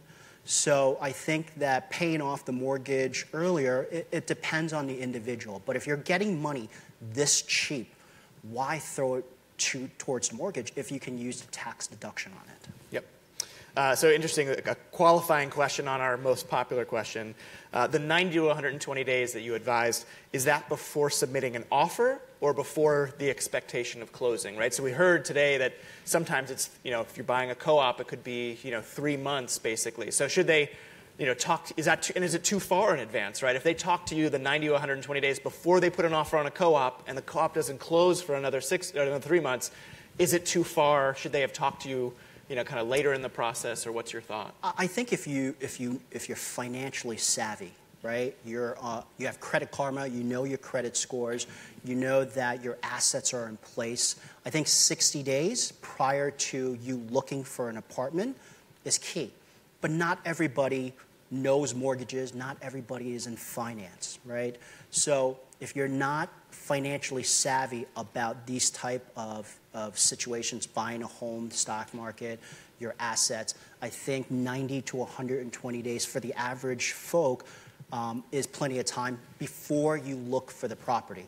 Because I'm talking about the 5 or 10% of the individuals out there that really need some guidance into getting a pre-approval. So 90, 120 days, if you're not financially savvy, if you know your credit score, if you know where your money's coming from, it's very plain and vanilla, I think, 60 days is key.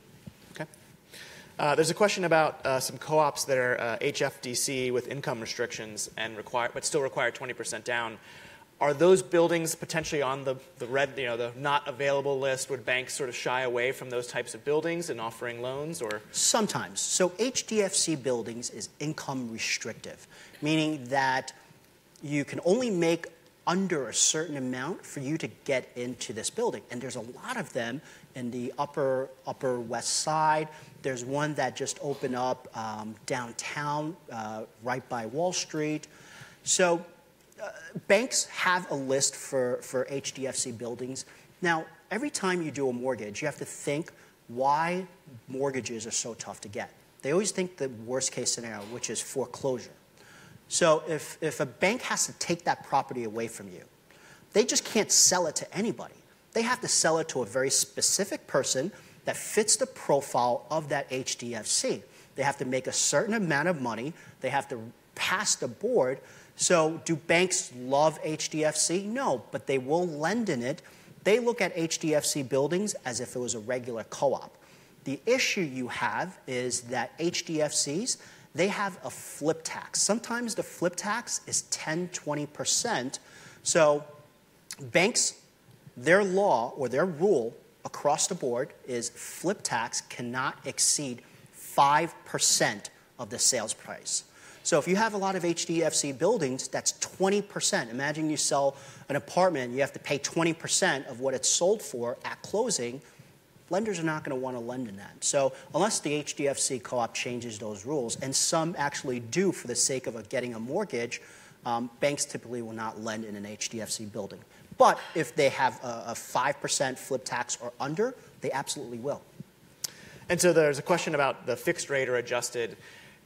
Is that something that the bank or the mortgage officers is really going to walk you through all those scenarios and kind of help you understand what is personally best for you, or is that something that people will have to research on their own? I think for me, I can speak for myself. When I talk to a new buyer, and if, most buyers will say, hey, I'm looking for a 30-year fixed. All right, done. Here's our rate. Let's get going. But if they have these questions, I usually want to talk to them and kind of feel them out and walk them through the process and tell them, why would you do a 7-1 ARM? Rates are historically low, and in 7 years from now, most likely interest rates will be a lot higher. 7, 8 years ago, I was, I guess giving rates at 6.5% and 7%. And when somebody had a 6.5%, 7%, they were jumping for joy because that was a great interest rate at the time. So it does vary, and I think it's very important for you to figure out how long you want to stay in the apartment. And at the end of the term, are you going to sell it, or is this going to become an investment vehicle for you? Because if it is, then a 30-year fix is probably best. In condos and co-ops, there's no investment property loans for co-ops. Just let everybody know. Banks cannot lend in investment properties for co-ops, but they will do for a condo. So think about this. I mentioned that condos and co-ops are hard to lend in because banks typically will not like the financials and they decline it. So you do a mortgage today in a condo and it's approved, but 7 years down the road, 10 years down the road, what if something happened to this condo financially and you can't do a refinance? What do you do then? Imagine rates going from 4% when you locked it or 3.25%, and all of a sudden it's at 7, 8%. Your mortgage payment is essentially doubled. So it's very, very important for you to know that if you're going into a non-fixed rate, you're going to be out of this loan within that time frame. So the last question, and this may actually be something we have to ask our agent panel as well, is when you get pre-approved, let's say you got pre-approved for a $600,000 loan, but you want to make a bid on a property only at $500,000 or $550,000, you don't want them to know that you can spend up to $600,000. So how do you sort of navigate that? Hey, I'm pre-approved, I can spend everything that I'm offering here, but I don't want you to know that I'm being pre-approved for more. I get that all the time. Okay. And I think that, so once a bank issues one pre-approval, they don't have to keep pulling your credit. They don't have to keep on rerunning your profile. If the loan officer knows your max is $1 million and this property you're looking at is $799, we'll start with a $799 pre-approval. And if you want to go higher, all you have to do is just call the loan officer and they can print out an easy PDF version of the pre-approval and they can work with you throughout the process based on the loan amount or the sales price that you're looking for. But they do not re-pull your credit.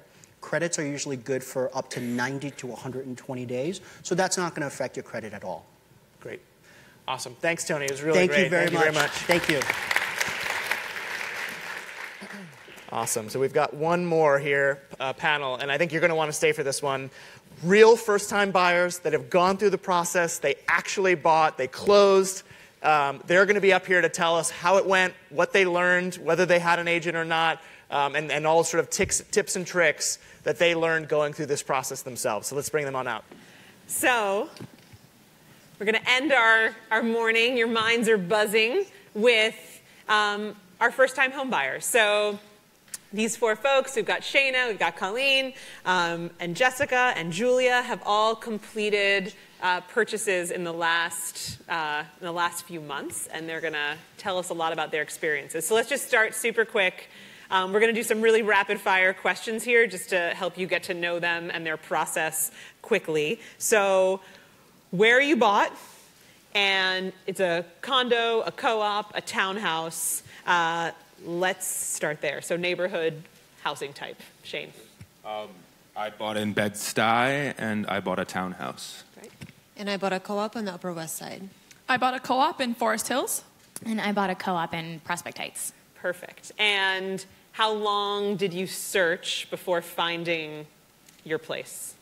I say we searched kind of casually. I'm married for 6 months. And then I would say more seriously over 2 months. Great. Julia? Mine was a pretty quick process. I started looking in November and closed in March. Oh, very fast. I was casually looking for probably about a year, and then I ended up actually purchasing from an estate. So mine is a little different. I searched for maybe like 3 months, fairly casually. I think it wasn't like super intense. Okay. And then how many places did you physically see during your search period? I would say we were always looking for a townhouse. I would say anywhere between 10 or 15 houses. And we put bids on 3 of them. Okay. About 20 apartments, I would say. I looked at 3 or 4. I looked about 10 places. Great. Interesting. So when I looked, I bought 8 years ago. I think we had a spreadsheet of like 150 we had looked at online, and then in person like about 60, just for reference. So I always love hearing all of that. So what made you realize or decide that you were a buyer? Like what was it a moment? Was it something that happened in your life? Was it a leading up to? Was it a natural progression? Like what said, okay, I'm a buyer? Go ahead. Yeah. I guess I'm going to embrace a cliche on this one. I think, yeah, getting married. Also just being really kind of scared that we would get priced out of Brooklyn eventually if we didn't act now. And I think simultaneously just, I'm an architect, so trying to start out on my own and do an independent project to, help my career get going. Great. Well, about 2 years ago, I read a book on personal finance, and it really opened my eyes to trying to create a future for myself that was a little bit more financially secure and stable and not just spending money on coffee and random purchases. And then I started saving for a down payment, and I knew this was going to be a good decision. And then the mortgage rates started going up a little bit, and I got nervous. And then the real catalyst was kind of personal, breaking up with my boyfriend. And I was like, all right, well, I have to move out. I might as well just take the leap and buy. And I went for it. Mine was really financial, so really thinking about the future and wanting to be able to create a good investment and to be able to purchase something larger at the point when thinking about having a family. And I quite honestly got a new job and was making more money and needed a tax write-off. Mine was a bit more on the personal, emotional side as well. I'd been living with roommates for about 8 years, and one continually paid me rent really late.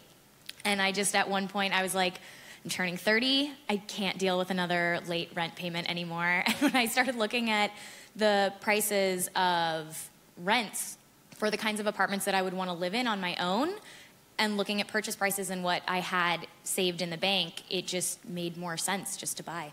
Awesome. And so, Colleen, we'll stay with you on this. The next question, and come this way, is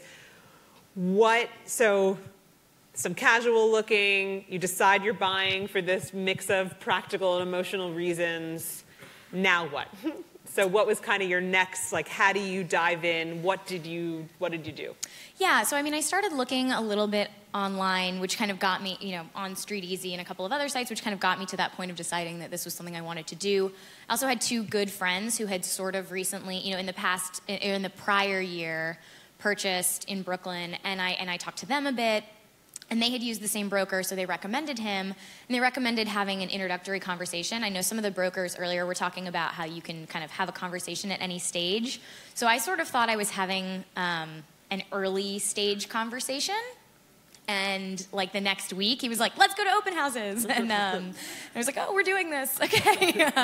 So then once I started getting actually in the door of a couple of open houses or other viewings, I very quickly kind of figured out what it was that I wanted, what I would compromise, what I wouldn't. And from there, it was really, it felt like once I honed in on what I wanted, then we started the real process. But between thinking about it and starting to be really serious about it was pretty quick.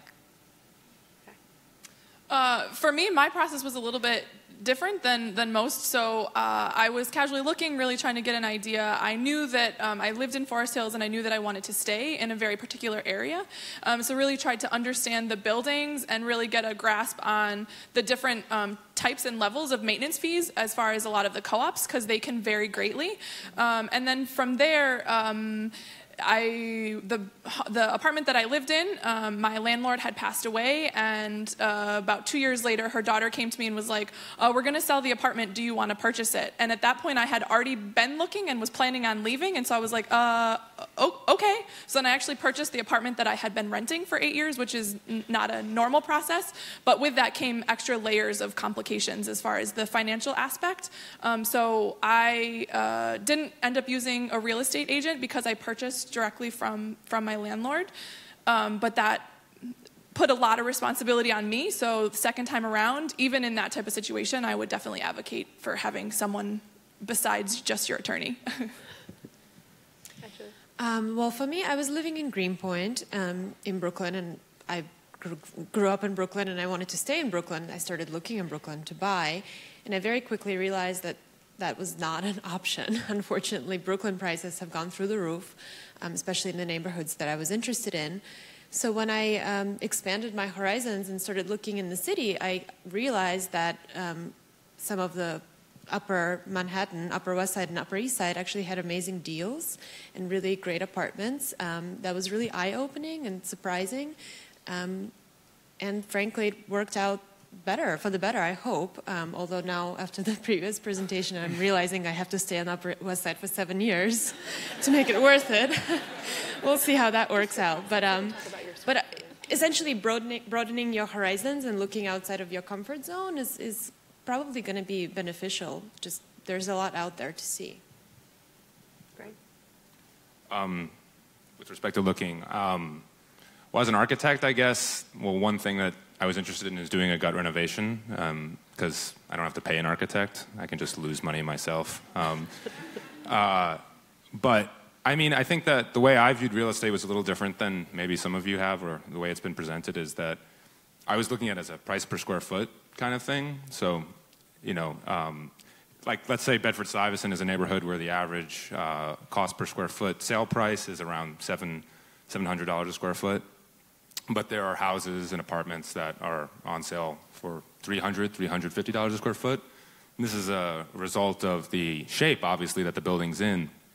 But it creates a different kind of financial incentive. And rather than thinking about, let's say, the purchase price or of a house going up 6% over the 10-year period, you know, you can create a lot more value with the design. So I realize that can be difficult for some people who, let's say, don't want to remain in their apartments for another 9 months while renovation that feels very stressful is happening. But I think it's a really interesting and strategic tactic to take, particularly in neighborhoods like Bedford-Stuyvesant, where you can still get a lot of square footage at a really, well, not low price, but with respect to Park Slope or Prospect Heights or Clinton Hill or Fort Greene. It's just another way to look at the market, and I think a positive one. Yeah, great. So you already started to hear a couple very different experiences, right? So you have Julia, who was Brooklyn and then ends up on the Upper West Side. Jessica, who was Forest Hills, ends up in Forest Hills.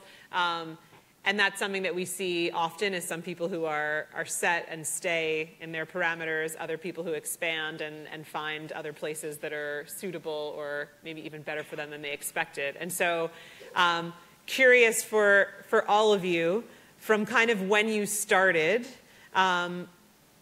did you feel like you made sacrifices along the way? How much changed from the, oh my God, I'm going to buy an apartment and it's going to be this, to, okay, now this is my home? So go ahead, Colleen. That's an interesting question. I think when I first started my search, I thought that I had a certain list of top priorities, and then once I got into some apartments, just my gut feeling was very different, and that really changed. You know, the neighborhoods that I wanted to be in, the amount of square footage that I could do. I mean, I'm a really big cook. I mean, not professionally, but I would suddenly get into these apartments that were great in a lot of ways, but the space of the kitchen was very small, and that just to me felt like I can't commit to a place like this. In the end, the place that I ended up in doesn't have a lot of windows. It's not a lot of sunlight. It sucks from that perspective. You can do a lot of renovations, but you can never have more windows on your building. And that was just one of those things where I had to really. Shane's gonna come punch him out for you. Well, maybe not in a co-op. But, you know, at the end of the day, there were certain things like I realized if I am going to be in this place for the next 5 to 10 years, being in a building that doesn't allow dogs is not something I want to do. You know, I want a dog. That's, all these little things that maybe you don't, or maybe you know about yourself, but you don't realize how important they are to you. I also imagined myself being in, more like a brownstone co-op or something. I was like, I don't need an elevator. I don't need a doorman, whatever. The apartment that I ended up finding and really just kind of felt right, higher maintenance, but I have an elevator and a doorman, and you know what? I love it. Like, I love having a doorman. It's great. And, so there are little things where I could have saved more money and had an easier financial situation by making some different choices. But at the end of the day, it's kind of like, what do you feel best about when you walk in? And I think that's, you know, it's hard to know before you start walking into places. You know, I wouldn't have guessed that this was the apartment that I wound up in, but, you know, I wouldn't change it at all. For me, I think the biggest thing was staying in a smaller apartment. So the apartment that I purchased and had lived in is about 500 square feet. And so really for me, that was a trade-off. It was a very conservative purchase, but I know that using that as a stepping stone will allow me to kind of skip over and have a bigger, better apartment in maybe 5 years or so, which is the long-term goal. And so making that sacrifice on the short term really, I'm hoping, will pay off to be able to get that in the long run. For me, my purchase was really anticlimactic. Like I didn't move, I didn't get new keys, I didn't get a new experience. So, you know, there was all of these amazing things, and I think that would have felt really rewarding after kind of the trying process of going through and getting a mortgage and actually closing and all of the tedious things that people here have been talking about. And so for me, it didn't feel like there was a huge trade-off in the short term, but I know that having that in the long run will allow me to purchase something a lot larger than I probably would be able to, making that really conservative purchase first. Well, I really wanted to have a washer and dryer, and I don't have it. Well, the building has it. It's not in my apartment, which is already an upgrade. I don't have to go across the street. But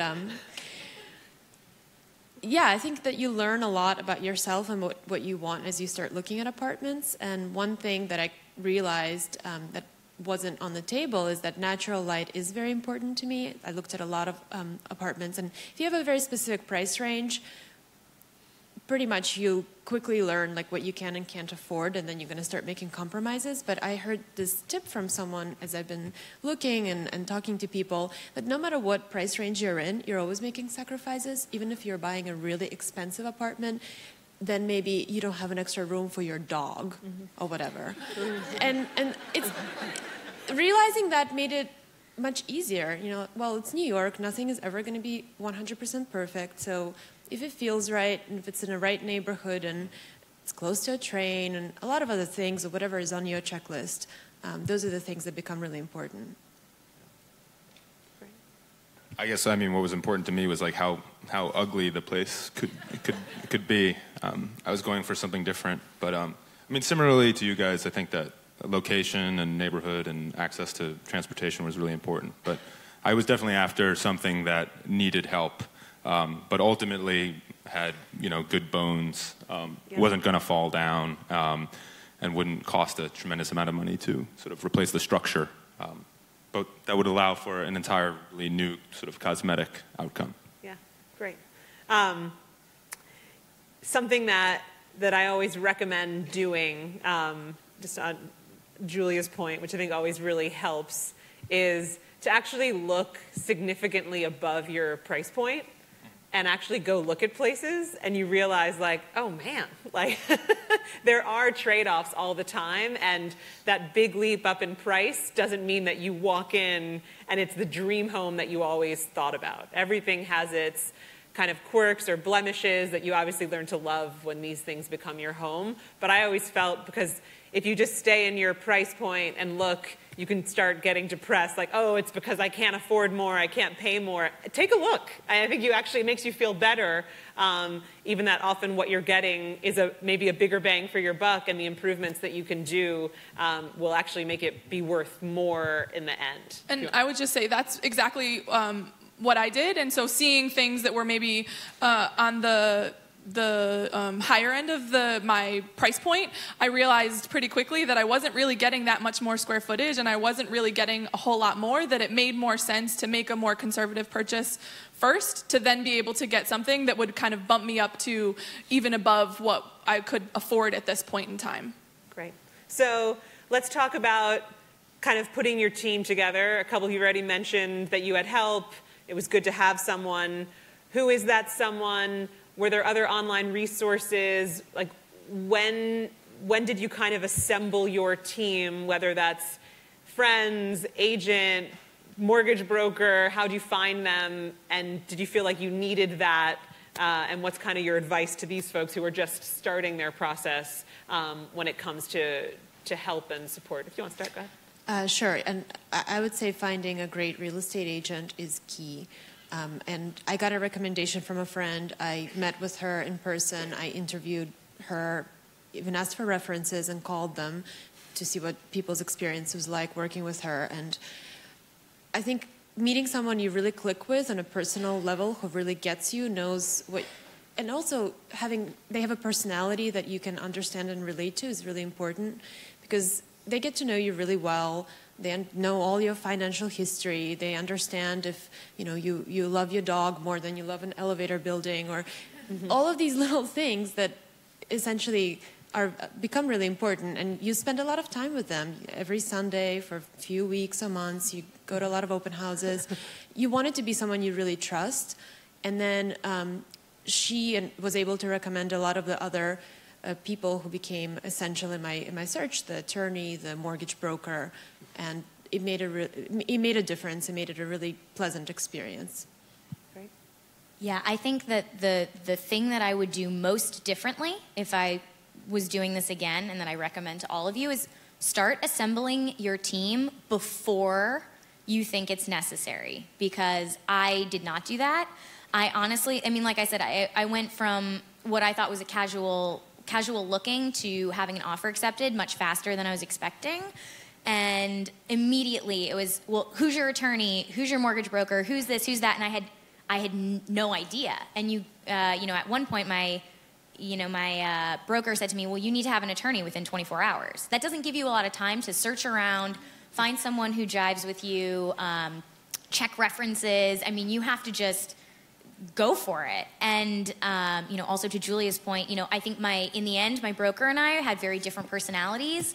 I'm very detail oriented. I want to go through everything line by line. I want all my finances down to the penny. And he was kind of like, oh, I'm more of a back of the envelope guy. And so that ended up causing a lot of stress for me, because I didn't feel like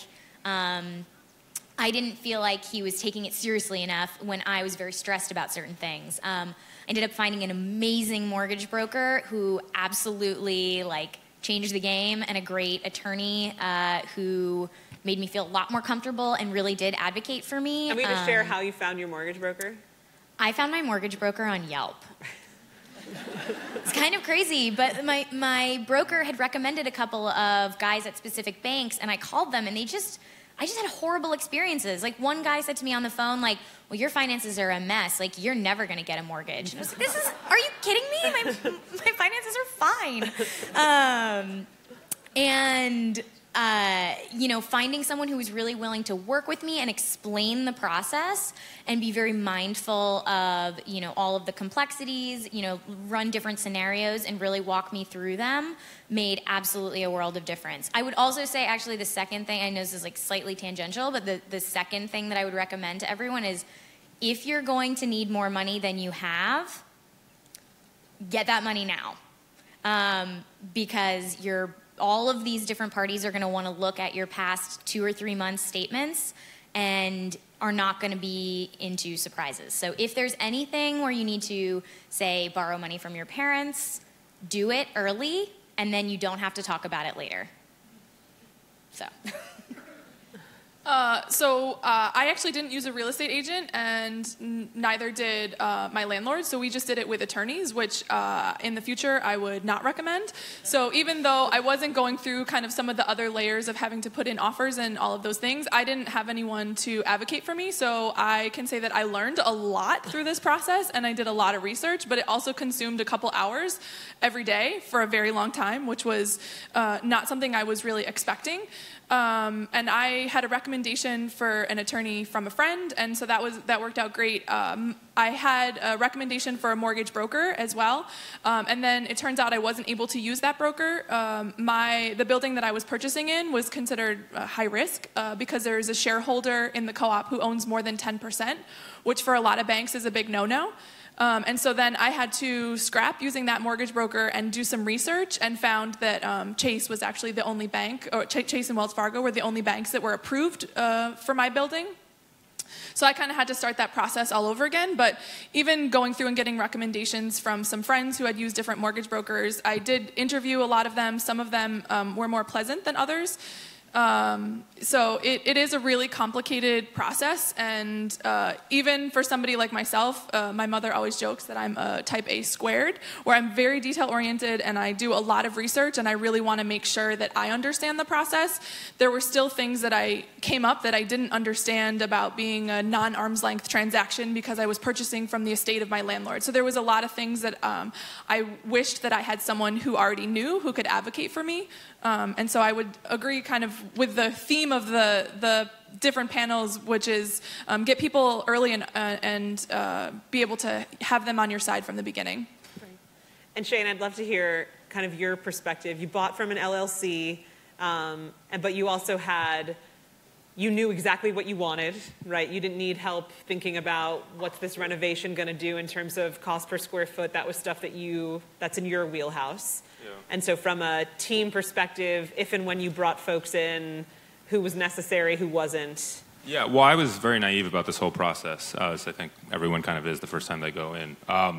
We did get a buyer's agent, which was a recommendation from a friend, and I was that was very, very helpful.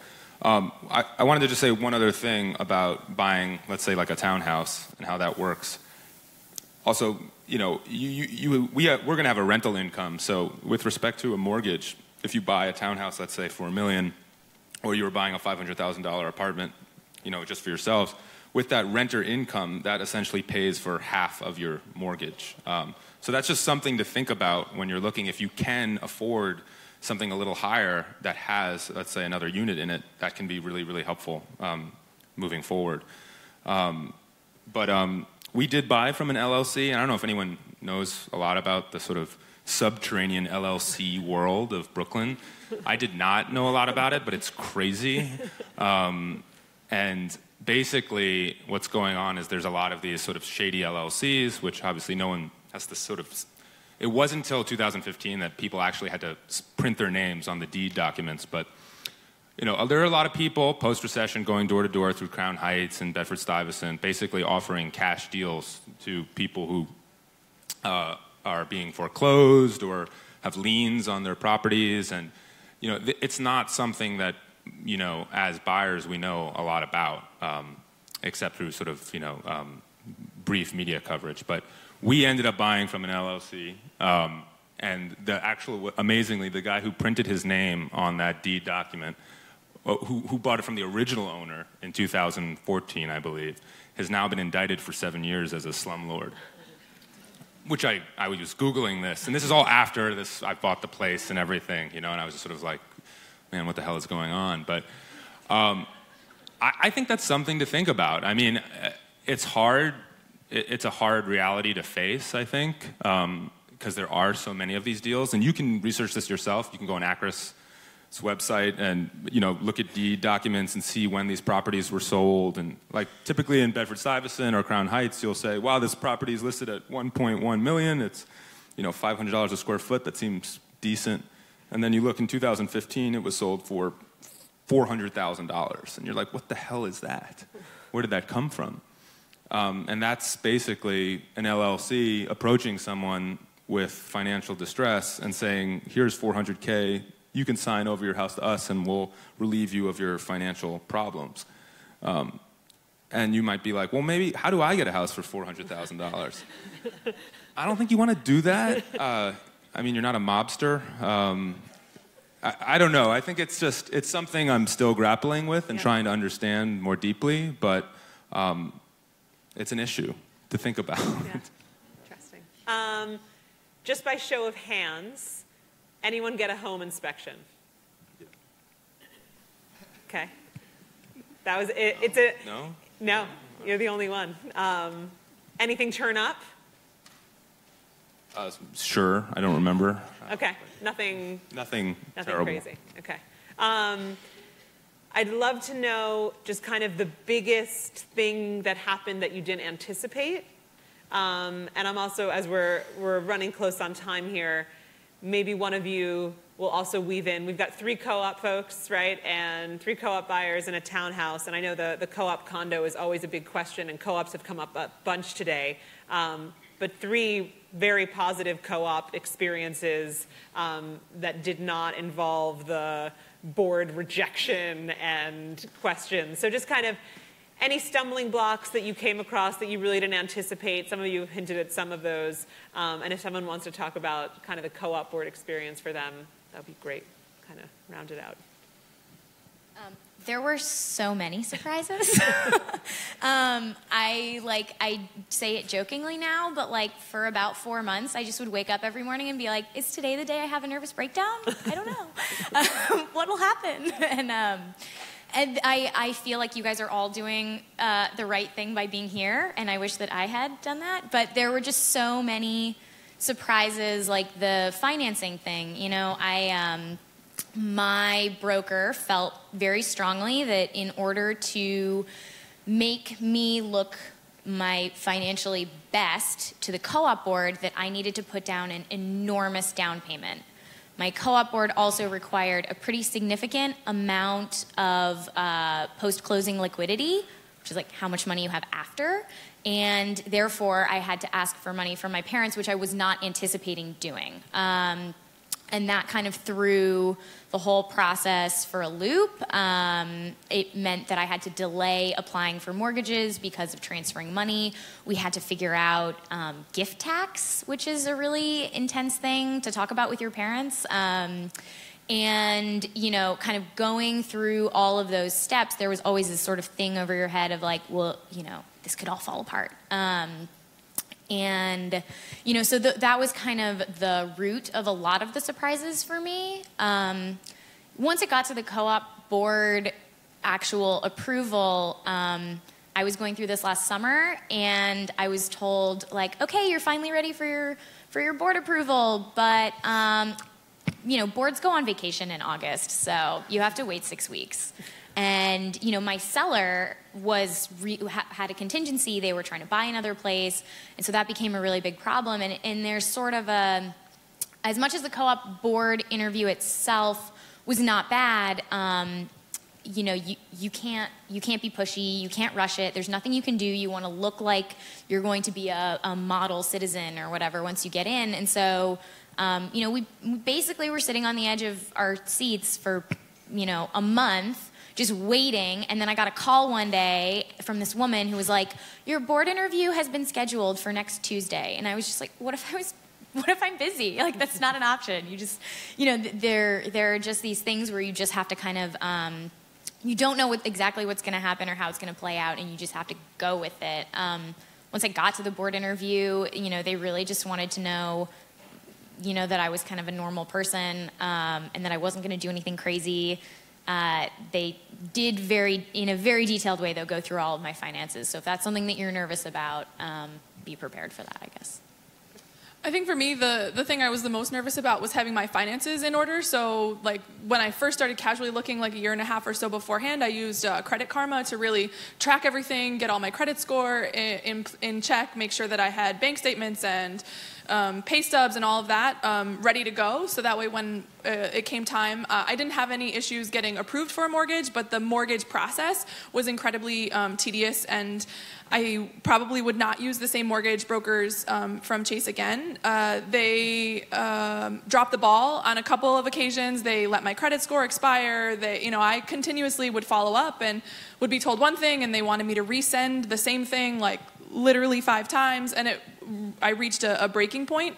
So all of the things that I thought were going to be the most complicated, which was getting my finances in order and then having the board interview, were actually the easiest part, and it was really just the follow-through and making sure that everyone else was doing their job because I didn't have a real estate agent. That was really the most complicated piece. The co-op board was so easy, and I wish that someone had said, all you have to do is sit there and be a normal person and acknowledge people's presence and say hello and goodbye. And like they didn't ask me about my finances. They didn't ask me about anything. They did want to make sure that I understood where the garbage goes versus the recycle. They asked me that too. Yeah, that was like their really big concern. But it was so nerve-wracking going in, not knowing what to expect, but it was so easy. Great. Because I had a really great team, I really feel like I had a really easy time finding a place, which is not very typical. For me, the hardest decision was figuring out what I really liked and what neighborhood I wanted to live in, because I wasn't settled on one neighborhood. But very quickly in New York, you just know that, and I mentioned this before, nothing is really perfect, and it's okay because nothing is forever, so you can always change your mind. It feels like a really big decision and there's no way back, but that's not true. There are lots of buyers, obviously. You guys are all here. Maybe one day you'll buy my apartment. And, if you can get over that feeling that this is the biggest decision of your life, and then you'll be okay. It's really just being prepared. Yeah. Oh, well, I did remember one thing about the inspection that I thought was useful. Yeah. So if you are buying a house, and let's say it's probably an older house built before, 1930 in Brooklyn. Just saying. Just saying. Like on an apartment, you might have asbestos or something like that. And asbestos can cost a lot. So most roofs in buildings in Brooklyn will have asbestos in them. The removal charge is, $20,000. So if you are going to buy this house, you've put in a bid and you're in contract, you do an inspection because then you can write those things into the contract. And so, for instance, if asbestos is found, it's the seller's responsibility to pay for that cost. So those are really kind of important things that can save you some money down the line. Also, we did have squatters, which was bizarre as well. And one thing to think about in a derelict house is that people might be living there. So one funny anecdote to our story is when on closing day we did a walkthrough and there was a security guard at the house. I was like, what the hell is this? And, nothing was said, and we went to the closing, and it was a sort of bizarre LLC, guys. We went through the whole thing. We got the keys to the house. Later that week, I went to the house to check in on it, and someone had changed the locks on us. Yeah. And these squatters had installed Wi-Fi, and the gas was still on, and they were using the gas burner to heat the house on full blast. So I, broke in, and a guy ran out. There was a TV on, the gas burner. Anyway, it was wild. But Shane's going to have his own buyer seminar next Saturday on how to buy it. All is all right now, but it was bizarre. Excellent. So we're going to end on another quick few rapid-fire questions. So Shane, we'll start with you. How many offers on places you put in before you ended up with yours? We put offers on 3 different houses before we ended up. Okay. Just one offer, negotiated down, and was accepted. Okay. Yeah, I only put an offer in on the apartment I purchased. Yeah, same, just the one. Great. And then, per Julia's point, curious, did you pay at price, above, below? Go ahead, Colin. I paid at price, which doesn't sound like a huge win, but there was another unit in my building for sale that went for $100,000 over asking, so I felt like I won. Yeah, the apartment I purchased was the asking price of my landlord, but it was underpriced as far as the resale value. The same unit upstairs sold for substantially more, 6 months before I purchased mine.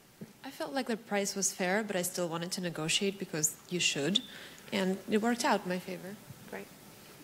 Yeah, asking price. It was a house that had been slashed. Yeah. Yeah, perfect. And then we'll end on through the whole process, right? Lots of ups and downs, complications. In the end, happy you went through it, happy you bought. I don't know. Great. I love it. I'm really excited. I'm moving in next week. There you go. I would say overall I'm really happy. It was very anticlimactic. As I said, I didn't move. I didn't get new keys. So I'm very excited for those 3 years from now when I get to purchase that goal apartment. I love it. I mean, I do feel like going through it, especially as a single person or whatever, without sort of someone else to share that emotional burden, made me a stronger person.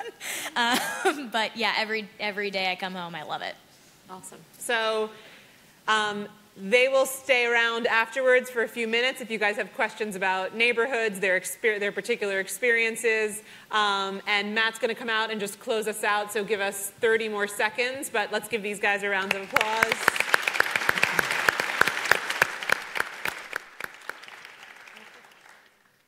Thanks, I appreciate it. So just a couple of last closing plugs here. StreetEasy Research, you heard about that right at the start of things. It's a great site. We have a lot of content for you there. Check it out. It's off the blog. Great thing for you to look at. Saved Searches and our app. Even though Susan and I have owned our apartment 10 years, I have 5 saved searches that I'm running at all times, always looking for something out there, something better. And so I would definitely recommend you do a saved search. You can have multiple, get alerted to anything that's interesting to you. And then lastly, buyer's agents. You know, we do think they're important. We do think they add value. A lot of our panelists said so as well. Certainly that's something to investigate for yourselves as you're on our site and interacting with agents. Understand what they do, understand the value they can bring, start assembling your team, make this process a little bit easier for you as you go through it. And last and final, just want to thank the Tishman Auditorium here, the New School, all our panelists, all the StreetEasy folks that helped put this together. And thank you all for coming on a Saturday. We really appreciate it.